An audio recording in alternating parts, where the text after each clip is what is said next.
안녕하십니까 여러분. 사회문제 해결을 위한 정책 디자인 금주차 강의를 시작하겠습니다. 우리는 지난 시간에 걸쳐 문제 해결의 여정을 위한 중요한 증거들을 수집했습니다.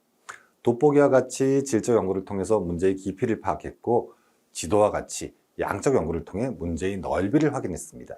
이제 여러분의 손에는 문제에 대한 거의 모든 증거 자료가 준비된 것입니다.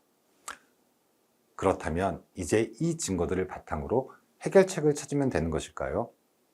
여기서 우리는 아주 중요한 질문을 던져야 됩니다. 만약 우리가 완벽한 해결책을 만들었는데 애초에 우리가 풀려던 문제가 틀린 문제였다면 어떻게 될까요? 한 오래된 건물에서 엘리베이터가 너무 느리다는 불만이 쏟아졌다고 상상해 봅시다. 이 문제에 대한 가장 정직한 해결책은 무엇일까요? 아마 수억 원을 들여 엘리베이터의 모터를 교체하고 속도를 높이는 것일 것입니다. 하지만 한 컨설턴트가 문제를 다르게 바라보았습니다. 사람들의 진짜 문제는 엘리베이터의 절대적인 속도가 아니라 기다리는 동안의 지루함이 아닐까? 이 관점에서 나온 해결책은 놀라웠습니다. 엘리베이터 옆에 다양한 정보를 제공해주는 모니터를 설치하는 것이었죠. 사람들은 모니터를 보며 다양한 정보를 확인하느라 기다리는 시간의 지루함을 잊게 되었습니다. 훨씬 적은 비용으로 불만은 거짓말처럼 사라졌습니다. 이것이 바로 이번 수업 시간의 핵심입니다. 엉뚱한 문제에 대한 완벽한 해결책은 실패이지만 올바른 문제에 대한 적절한 해결책은 확신이 될 수 있습니다.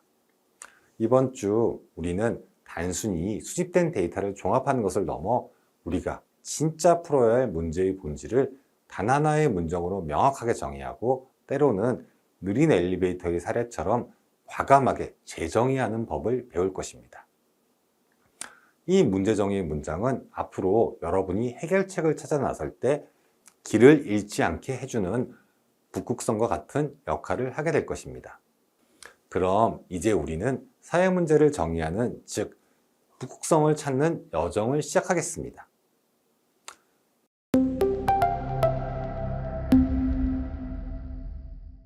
우리가 수집한 증거가 하나의 문제를 가리키더라도 그 문제가 틀린 문제일 수 있다고 말씀드렸습니다. 이것은 바로 수많은 정책 실패의 가장 큰 원인이 됩니다. 혹시 여러분 밤새 열심히 과제를 했는데 나중에 보니 교수님이 원했던 방향과 전혀 다른 과제였던 경험이 없으신가요? 우리는 그 순간 더 열심히 할 것이 아니라 제대로 물어볼 걸 이라고 후회합니다. 문제 해결도 마찬가지입니다. 아무리 훌륭한 답을 찾아도 질문 자체가, 실제적인 문제 자체가 틀렸다면 모든 노력은 헛수고가 될 수 있습니다. 이것이 바로 수많은 정책 실패의 가장 큰 원인이 됩니다. 세계적인 문제 해결 전문가인 토마스 웨델스브루는 그의 저서 What's Your Problem? 에서 대부분의 사람들이 문제 해결에 실패하는 이유는 해결책을 찾지 못해서가 아니라 처음부터 틀린 문제를 풀고 있기 때문이라고 말합니다. 앞서 언급한 아주 유명한 사례인 느린 엘리베이터 문제를 통해 이 개념을 살펴보겠습니다. 한 오래된 건물에서 사람들이 엘리베이터가 너무 느리다고 계속 불평합니다. 이 문제를 들었을 때 우리의 첫 번째 반응은 무엇일까요? 아마도 엘리베이터의 속도를 어떻게 하면 높일까? 라는 기술적인 해결책을 떠올릴 것입니다. 더 빠른 모터로 교체하거나 속도를 개선하는 방법이죠. 하지만 이는 비용과 시간이 많이 듭니다. 하지만 여기서 문제의 틀을 다시 짜보면 어떨까요? 문제가 엘리베이터의 속도가 아니라 기다리는 경험의 지루함이라고 재정의하는 것입니다. 이렇게 문제를 재정의하자 해결책은 완전히 달라집니다. 건물 관리자는 엘리베이터 옆에 큰 다양한 정보가 나오는 모니터를 설치했습니다. 그러자 사람들은 모니터를 보며 거기서 제공되는 다양한 정보를 보느라 더 이상 기다리는 시간을 지루하게 느끼지 않았고 불만은 사라졌습니다. 이 원칙은 사회정책 분야에서 훨씬 더 중요합니다. 예를 들어 어떻게 하면 청소년 범죄를 줄일 수 있을까? 라고 문제를 정의하면 우리의 해결책은 자연스럽게 CCTV를 추가하면 되지 않을까? 순찰을 더 강화해야 되지 않을까? 처벌을 더 강화하면 되지 않을까 등 통제와 관리 중심으로 흐르게 됩니다. 하지만 문제를 어떻게 하면 청소년들이 범죄 유혹에 빠지기 쉬운 방과 후 오후 4시부터 10시까지 시간을 의미 있는 활동으로 채워줄 수 있을까라고 재정의하면 어떨까요? 문제의 관점이 바뀌자 해결책은 방과 후 스포츠 클럽의 활성화, 지역 청소년 센터 프로그램의 강화, 진로 멘토링의 연계 등 예방과 기회 제공이라는 완전히 새로운 차원으로 나아갑니다. 이 사례에서 보여주는 교훈은 명확합니다.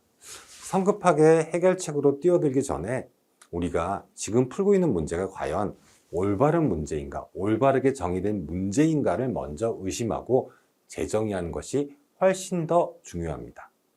더 나은 해결책을 찾는 것만큼이나 더 정확하게 문제를 정의하는 것 또한 중요합니다. 그렇다면 이 문제 재정의란 정확히 무엇일까요? 다음 슬라이드에서 그 기술에 대해서 알아보겠습니다.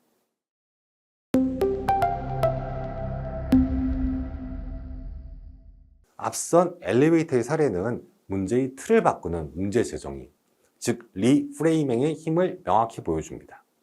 문제 재정의란 문제에 대한 우리의 초기 과정을 의심하고 의도적으로 다른 관점에서 문제를 바라보며 문제의 틀 자체를 바꾸는 기술을 의미합니다. 그 목표는 더 나은 해결책을 찾는 것을 넘어 우리가 풀어야 할 더 나은 문제를 발견하는 것입니다. 그렇다면 우리는 어떻게 문제의 틀을 의도적으로 바꿀 수 있을까요? 웨델스브로그는 여러 가지 유용한 기법을 제시하는데 오늘 우리는 그중 가장 기본이 되는 두 가지를 살펴보겠습니다. 첫 번째 기법은 프레임 밖을 보기입니다. 우리는 종종 문제 그 자체에 너무 깊이 몰두한 나머지 그 주변에 중요한 맥락을 놓치곤 합니다. 이 기법은 우리가 지금 보지 못하고 있는 것은 무엇인가? 라고 질문하며 문제에 직접적으로 보이지 않는 외부 요인을 탐색하도록 돕습니다. 예를 들어 한 저소득층 아파트에서 수도관이 자꾸 터지고 고장이 난다는 문제가 끊이지 않았다고 해봅시다. 관리사무소의 프레임 안에서 보면 낡은 배관 교체, 수리공 추가 고용만이 해결책처럼 보입니다. 하지만 프레임 밖, 즉 주민들의 맥락을 살펴보니 최근 외국인들이 상당히 많이 이 아파트로 이주해 왔습니다. 따라서 이주해온 외국인 주민 상당수가 언어 문제로 수도시설 사용법이나 고장신고 절차를 제대로 알지 못하고 있다는 사실을 발견했습니다. 진짜 문제는 낡은 배관뿐이 아니라 정보의 부족이었던 것입니다. 이후 관리사무소는 수리 예산을 들리는 대신 여러 언어로 된 올바른 시설 사용법 안내문을 배포하고 그림으로 된 고장신고 시스템을 만들었습니다. 훨씬 적은 비용으로 문제의 발생률을 크게 낮출 수 있었습니다. 두 번째 기법은 목표 다시 생각하기입니다. 우리는 종종 주어진 목표를 당연하게 받아들이지만 때로는 그 목표 자체가 잘못 설정되어 있을 수 있습니다. 전 세계의 많은 공공도서관의 초기 목표는 연체된 책을 빨리 회수하는 것이었습니다. 이 목표 아래서 해결책은 연체료 인상, 대출 정지 등이었습니다. 하지만 한 사서가 근본적 질문을 던졌습니다. 우리 도서관의 궁극적 목표가 연체료 징수일까? 아니면 최대한 많은 시민이 책을 빌려가서 읽게 하는 것일까? 이렇게 목표를 재정의하자 기존의 연체료 정책이 오히려 저소득층 시민들이 발길을 끊어 궁극적인 목표를 방해하고 있다는 모순이 드러났습니다. 그 결과 지금은 수많은 공공도서관이 연체료 폐지라는 혁신적인 정책을 도입했습니다. 단기적인 책 횟수는 조금 늦어질지 몰라도 장기적으로는 더 많은 시민이 부담 없이 도서관을 찾게 되어 궁극적인 목표를 달성하게 된 것입니다. 이처럼 프레임 밖에서 보거나 목표 자체를 다시 생각하는 것만으로도 우리는 완전히 새로운 해결의 가능성을 열 수 있습니다. 이제 이렇게 재정의된 문제의 복잡한 구조를 한눈에 파악하는 데 도움을 주는 도구를 알아보겠습니다.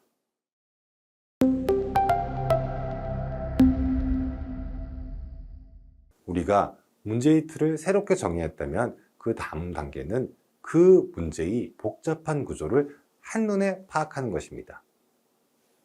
만약 간단한 통계 분석이 환자의 체온을 재는 것이라면 지금부터 우리가 배울 인과관계 지도를 그리는 것은 문제의 엑스레이나 MRI를 찍는 것 같습니다. 단순히 열이 난다는 증상을 아는 것을 넘어 어떤 장기들과 신경들이 서로 얽혀 이 문제를 만들어내는지 그 근본 구조를 파악하게 해주는 것입니다. 대부분의 사회 문제는 단 하나의 원인 때문에 발생하는 경우가 거의 없습니다. 여러 요인들이 서로 꼬리를 물고 영향을 미치며 하나의 거대한 시스템으로 존재합니다. 인과관계 지도는 바로 이 시스템의 작동 방식을 시각적으로 보여주는 지도입니다. 예를 들어 스트레스라는 개인적인 문제를 생각해 봅시다. 스트레스, 변수 A가 높아지면 수면의 질, 변수 B가 떨어집니다. 잠을 제대로 못 자면 그 다음날 업무 효율, 변수 C가 떨어지게 되죠. 그리고 떨어지는 업무 효율은 다시 스트레스, 변수 A를 높이는 악순환의 고리를 만듭니다.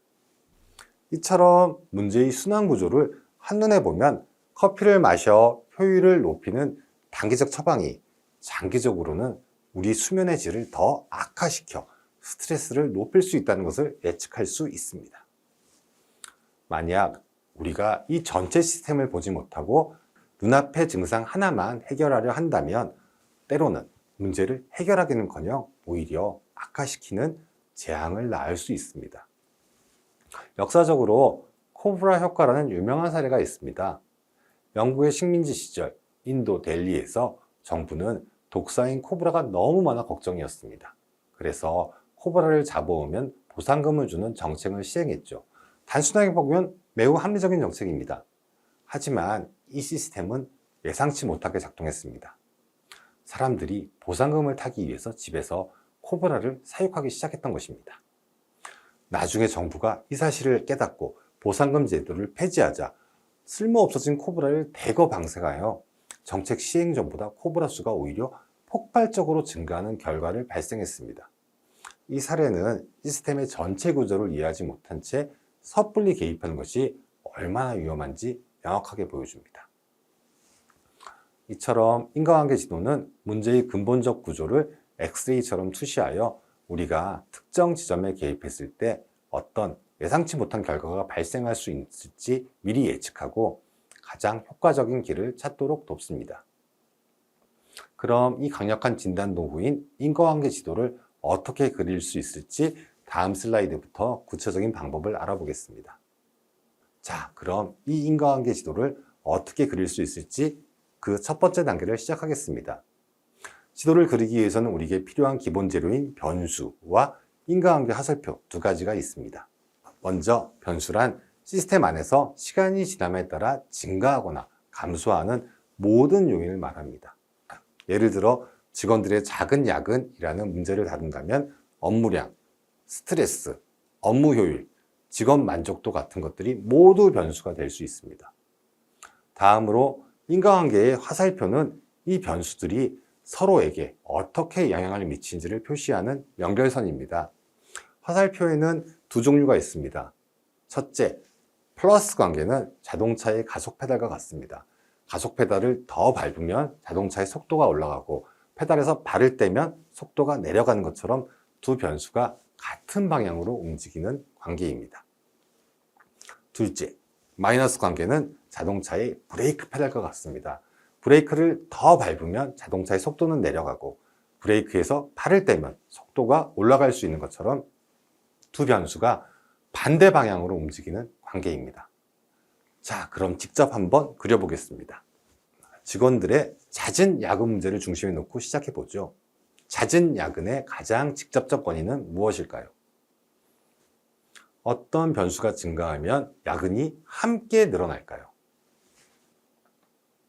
바로 업무량일 것입니다. 이 업무량이 늘어나면 잦은 야근도 늘어납니다. 가속 페달처럼 같은 방향이니 플러스 관계로 연결합니다. 그렇다면 잦은 야근은 또 어떤 결과를 낳을까요? 한번 생각해 보시죠. 바로 직원들의 스트레스가 증가할 것입니다.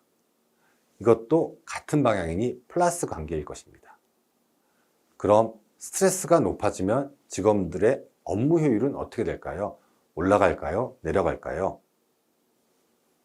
예, 맞습니다. 업무 효율은 떨어지게 되죠. 스트레스는 증가하는데 효율은 감소하니 브레이크처럼 반대 방향의 마이너스 관계가 됩니다. 어떤가요? 이렇게 변수와 관계를 하나씩 질문하고 답하며 연결하다 보면 우리는 문제의 숨겨진 구조를 점차 발견하게 됩니다. 하지만 여기서 더 중요한 것은 이 연결을 만들어내는 피드백 루프를 찾는 것입니다. 다음 슬라이드에서 그 내용을 다루겠습니다. 네, 우리가 변수들을 화살표로 연결했다면 이제 이 지도의 가장 중요한 부분, 바로 시스템을 움직이는 보이지 않는 엔진인 피드백 루프를 찾아낼 차례입니다. 피드백 루프란 변수들이 인과관계가 돌고 돌아 다시 자신에게 영향을 미치는 순환 구조를 말하는데요. 이 루프를 이해해야만 왜 어떤 문제는 시간이 지나도 그대로인가, 혹은 점점 더 나빠지기만 하는지 그 근본적인 원리를 파악할 수 있습니다. 첫 번째는 강화 루프로 마치 눈덩이가 굴려 내려가면 점점 커지는 것처럼 변화를 끊임없이 증폭시키는 엔진과 같습니다. 이러한 reinforcing 루프, 강화 루프는 긍정적인 선순환으로 나타날 수 있습니다. 예를 들어 운동을 통해 체력이 조금 향상되면 더 높은 강도의 운동을 할 수 있게 되고, 이는 다시 체력을 더 크게 향상시키는 과정이 반복되는 것입니다.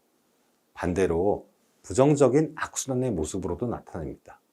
가령 스트레스가 높아져 수면의 질이 떨어지면 다음날 스트레스에 더 취약해져 결국 스트레스가 더 높아지는 악순환에 빠지는 것처럼 말이죠.